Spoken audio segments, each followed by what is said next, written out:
Nagrarally ang mga Gen Z dahil sawang-sawa na ito sa namumulok na sistema. Tandaan natin ang mga rally, historically nakapagyayanig ito ng ating mga lansangan ng ating gobyerno. Kaya ito yung tradisyon na pinagpapatuloy pa rin ng mga kabataan dahil na lamang na dekada-dekada na rin ang nangyayaring pagkabulok ng sistema at korupsyon. Ang mismong gobyerno ang siyang nag-aanak at nagtutulak sa mga kabataan na mag-rally at magprotesta anuman ang forma.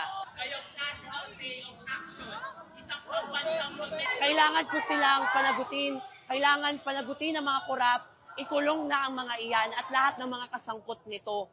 Kailangan mismo ang mga kabataan na mausisa ang lahat ng mga sangkot sa nangyayaring korupsyon sa ating bansa at ang tunay na pananagutan nagmumula ito sa mga mayan na lumalaban. Dahil tayo ang kinabukasan, dahil tayo ang magbabago. May pag-asa po ang Pilipinas at ang pag-asa po na iyon ay makukuha lamang mula sa sama-samang pagkilos, mula sa pag-atim ng isang lipunan na pantay-pantay.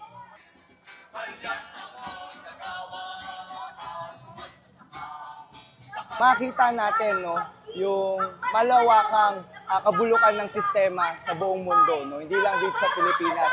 Kaya nakita natin na yung mga kabataan, yung Gen Z, iba't ibang sektor ng lipunan, nagkakaisa at tumutungo sa lansangan upang singilin ang mga gobyerno ng kanilang kanya-kanyang mga bansa. Dapat lahat sila singilin, dapat lahat sila ay mabulok sa kulungan.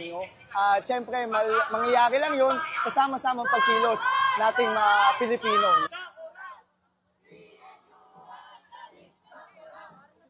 Lahat po tayo dito ay biktima lang din ng korupsyon na nangyayari dito sa Pilipinas. Kulong na yan, mga kurakot! Kulong na yan, mga kurakot!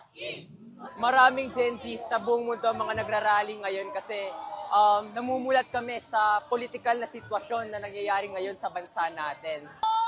Lahat ng kurakot! Kurakot sa gobyerno! Lahat ng university! Lahat ng halaman! Itong 5,000 ang hamon sa atin ay gawin.